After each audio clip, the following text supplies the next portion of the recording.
इतनी तपती धूप में जब मैं अपने घर के दरवाजे के पास पहुंचा था तो दरवाजा बंद था।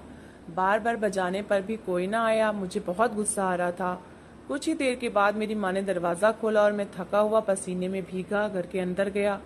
मेरी माँ मुझे पानी का गिलास देने लगी और फिर मुझसे कहने लगी कि देखो, घर का सारा काम मैंने किया है, झाड़ू लगाया है, पोछा लगाया है और बर्तन भी सारे पड़े हुए थे। अब इन हड्डियों में इतना दम तो नहीं है कि मैं घर बार संभालूं। तुम अपनी पत्नी को जाकर देखो, आखिर वो करती ही क्या है। मैं जब अपने कमरे में गया तो मैंने देखा कि मेरी पत्नी सुकून से बेड पर सोई हुई है। मुझे बहुत गुस्सा आया और उसके बगल में मेरी बेटी भी सो रही थी।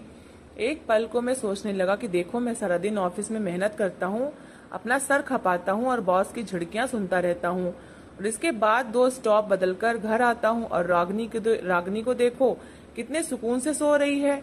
मैं गुस्से में उसे पुकारने लगा तो वो जाग गई और साथ में सोई हुई मेरी बेटी भी, वो भी शायद अपनी माँ के पास से उठ जाने से जाग गई थी और रोना शुरू कर चुकी थी। रागनी जल्दी से उठी और दिशा का फीडर धोकर उसमें दूध डालकर उसे देने लगी तो दिशा चुप हो गई। वो थोड़ी देर के लिए दिशा के पास बैठी और मैं हाथ धोने के लिए बाहर चला गया। मेरी माँ बाहर ही खड़ी थी।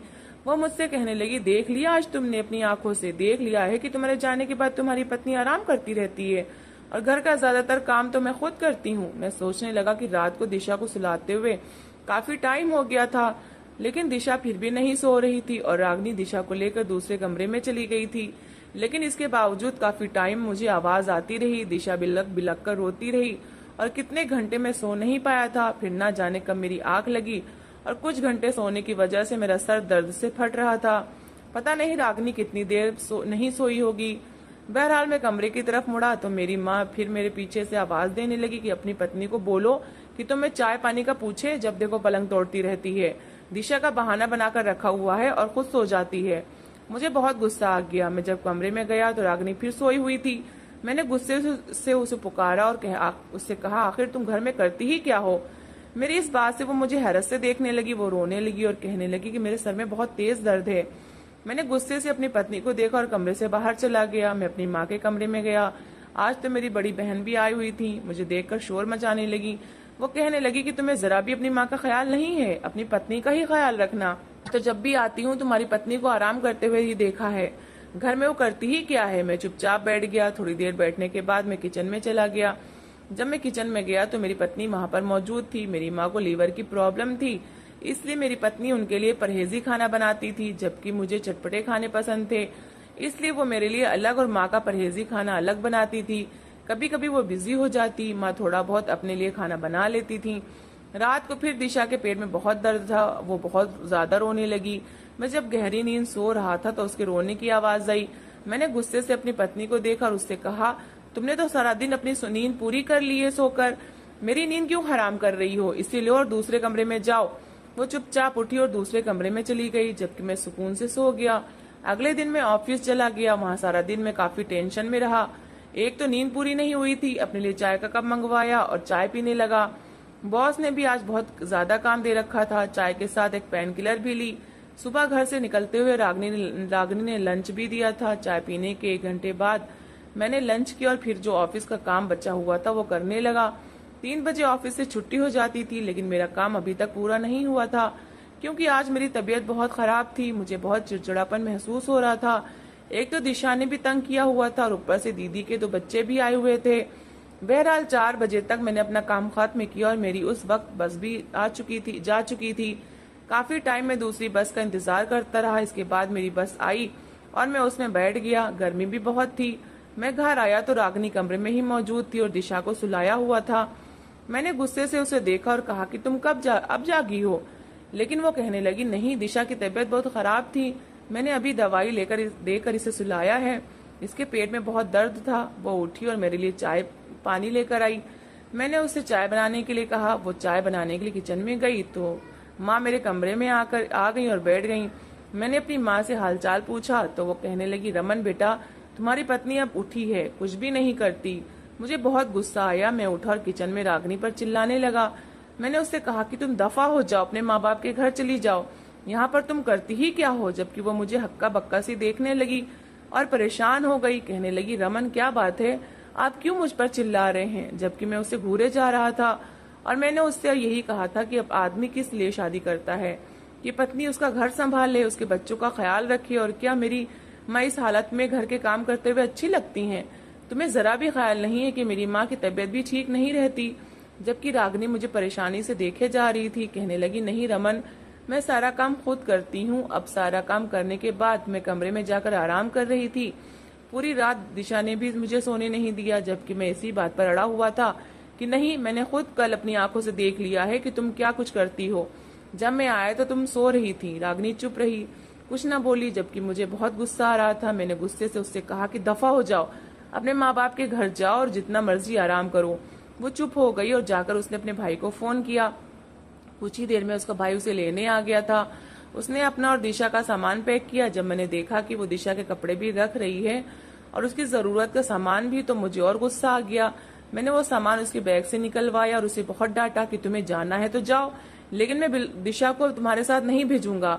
जबकि वो रोए जा रही थी और जिद कर रही थी कि नहीं, दिशा मेरे बगैर नहीं रह सकती, आप कैसे उसे संभालेंगे? मैंने उससे कहा कि तुम बस घर में एक ही तो काम करती हो, तुम्हें बस दिशा को ही तो संभालना होता है, जबकि बाकी के सारे काम तो माँ करती हैं, तो दिशा को भी वो रख लेंगी।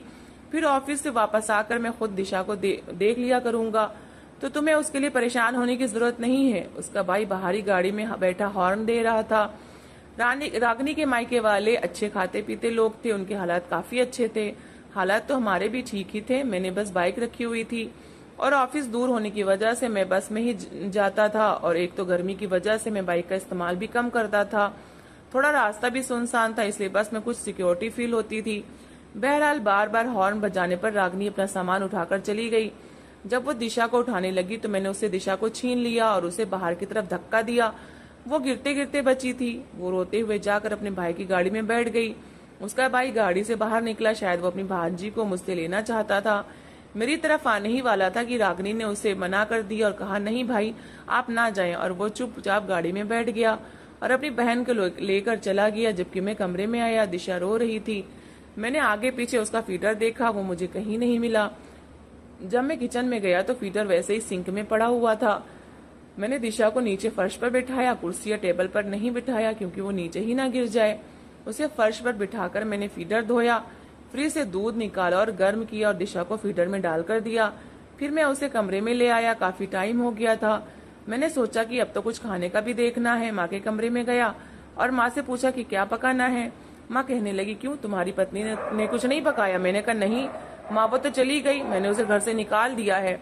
माँ मुझे हक्का बक्का देखने लगी और कहने लगी, रमन, आज तो मेरी तबीयत भी बहुत खराब है। जब मैंने अपनी दीदी की तरफ देखा तो वो बेड पर सर लपेटे लेटी हुई थी। मैंने उन्हें कुछ भी नहीं कहना ठीक नहीं समझा। यही सोचा कि दीदी घर में भी सारे काम करती रहती हैं, बच्चे भी संभालती हैं और घर भी उनका अलग है। यहाँ पर आती हैं तो कुछ आराम कर लेती हैं। और माँ का मुझे खुद ख्याल था। मैं किचन में चला आया। किचन में आकर मैंने देखा सब्जी बनी हुई थी, यानी रागनी सब्जी बनाकर गई थी। जब मैं ऑफिस से आया था तो वो सब्जी बना चुकी थी। फिर इसके बाद मैंने किचन में देखा कुछ बर्तन पड़े हुए थे। मैंने सोचा माँ इन्हें कैसे धोएंगी, माँ की तो तबीयत भी ठीक नहीं है, इसलिए मैंने खुद ही धोना शुरू कर दिए। थोड़े से बर्तन थे, बहुत जल्दी धुल गए। जब मैंने शेल्फ पर रखने लगा तो मुझे दिशा के रोने की आवाज आई। मैं भागता हुआ कमरे की तरफ गया। अपना फीडर खत्म कर चुकी थी, वो बहुत ज्यादा रो रही थी। मैं उसके पास गया और उसे उठा लिया। जैसे ही उसे उठाया तो मुझे अपने हाथ पर गीलापन महसूस हुआ। मैंने देखा तो दिशा ने पॉटी की हुई थी। अब ये काम तो माँ के करने के नहीं थे। मैंने जल्दी से दिशा का पैम्पर चेंज किया और बहुत बुरे दिल से चेंज किया, यहाँ तक कि मुझे उल्टी भी आने लगी थी। लेकिन बहरहाल मुझे ये काम भी करना था। पॉटी साफ करके मैंने दिशा के कपड़े चेंज किए। कपड़े चेंज करने के बाद मैंने दिशा को झूले में लिटा दिया और वो सुकून से लेट गई। शायद वो इसलिए रो रही थी कि उसका पैम्पर गंदा था। फिर इसके बाद मैंने बेड से सारी चीजें उठाई और बाहर फेंकी। जब बेडशीट को देखा तो वो भी गंदी थी। मैंने वो बेडशीट उतारी और अलमारी से धुली हुई बेडशीट निकालकर बेड पर बिछा दी। फिर वॉशरूम गया और जाकर दिशा के कपड़े और बेडशीट धोई। अभी मैं धो ही रहा था कि मुझे दिशा के रोने की आवाज आई। मैं भागा हुआ कमरे में आया और यही सोच रहा था कि कहीं दिशा न गिर जाए, क्योंकि अभी उसे बेड या झूले से नीचे उतरना नहीं आता था। मैं उसे उठाकर माँ के पास चला गया। मैंने कहा, माँ थोड़ी देर दिशा को देख लीजिए। मैं उसे माँ के पास छोड़ आया और आकर बेडशीट धोकर छत पर फैलाकर वापस आया तो मैं किचन में चला गया। मैंने सोचा कि सब्जी तो रागनी बनाकर गई है, लेकिन मुझे रोटियां भी देखनी है। मैंने सोचा कि चलो कोई बात नहीं, मैं बेलन पर कुछ न कुछ कर ही लूंगा। दीदी की तबीयत भी खराब है और माँ से तो मैं ये नहीं कह सकता कि माँ कुछ बना कर दें। मैंने फ्रिज खोला और देखा फ्रिज में आटा तो था ही नहीं। अब आटा कैसे गूंदूं? आटे का तो मुझे पता ही नहीं है। मैंने सोचा कि क्यों ना खाना ऑर्डर कर दूं। मैंने माँ का परहेजी खाना देखा तो वो भी बना हुआ था, सिर्फ रोटियां मुझे ऑर्डर करनी थी। मैंने रोटियों का ऑर्डर दिया और फिर माँ के कमरे में चला गया क्योंकि मुझे दिशा के रोने की आवाज आ रही थी। मैं दिशा को उठाकर ले आया और उसे चुप करवाने लगा, लेकिन मुझे महसूस हुआ कि शायद इसे भूख लग रही है। मैं किचन में गया और उसके लिए सेरेलैक बनाया। पहले तो मुझे समझ नहीं आ रहा था कि सेरेलैक बनाना कैसे है। फिर इस डिब्बे के ऊपर लिखा हुआ था कि इसे किस तरह से बनाना है। मैंने सेरेलैक बनाया और दिशा को खिलाने लगा। उसने खाते खाते फिर कपड़े गंदे कर लिए थे। मैं उसे खिलाने के बाद उसके कपड़े चेंज करने लगा। तब तक रोटी भी आ चुकी थी। दिशा को बेड पर बिठाकर कुछ छोटे छोटे खिलौने रखे तो वो उनके साथ खेलने लगी। इतने में दरवाजे पर बेल बजी, शायद होटल वाले ने रोटियां भिजवा दी हैं। मैं रोटी लेने बाहर गया और रोटी लेकर किचन में आ गया। किचन में आया तो सब्जी ठंडी पड़ी हुई थी क्योंकि वो तो काफी टाइम पहले रागनी ने बना ली थी। शायद इसलिए कि दिशा उस वक्त सो रही होगी तो उसने सब्जी बना दी होगी, क्योंकि बच्चों को संभालना कोई आसान काम नहीं है। पिछले इन 3 घंटों से मुझे इस बात का एहसास हो रहा था। मैं माँ के पास गया और माँ से कहा कि माँ आप उठकर सब्जी ही गर्म कर दें, जबकि माँ ने मुझे साफ जवाब दे दिया कि नहीं रमन बेटा, मुझमें तो चलने की भी हिम्मत नहीं है। मैं किचन में आया और अपनी और माँ की सब्जी गर्म की, उन्हें उनके कमरे में दे आया और अपना खाना लेकर अपने कमरे में आ गया। दिशा अभी तक अपने खिलौने के साथ खेल रही थी। मैंने जल्दी जल्दी मोटे मोटे निवाले तोड़कर खाना खाया और यही सोचा कि अगर दिशा ने रोना शुरू कर दिया तो सब्जी और रोटी ठंडी हो जाएगी। इसलिए मैंने जल्दी जल्दी खाना खाया और अभी खाना खा ही चुका था कि दिशा ने फिर रोना शुरू कर दिया। फिर मैंने दिशा को उठा लिया। उसे उठाए हुए मैं किचन में बर्तन रखने गया। चाय पीने का बहुत मूड हो रहा था। मुझे याद था इस टाइम खाने के बाद रागनी कभी कॉफी कभी चाय बनाकर मुझे देती थी और मुस्कुराती हुई मेरे पास आती और कहती आप थक गए हैं तो मैं आपका सर दबा देती हूँ, टांगे दबा देती हूँ। और कभी वो मेरा सर दबाना शुरू कर देती, कभी टांगे, और मुझे सुकून मिल जाता था। मैं किचन में आया तो चाय तो नहीं बना सकता था क्योंकि दिशा को उठाया हुआ था। मैं फिर कमरे में वापस आ गया। दिशा को एक खिलौना पकड़ाकर मैं जल्दी जल्दी किचन में गया और उसका फीडर धोकर उसमें दूध डाला और फीडर को ओवन में रख दिया।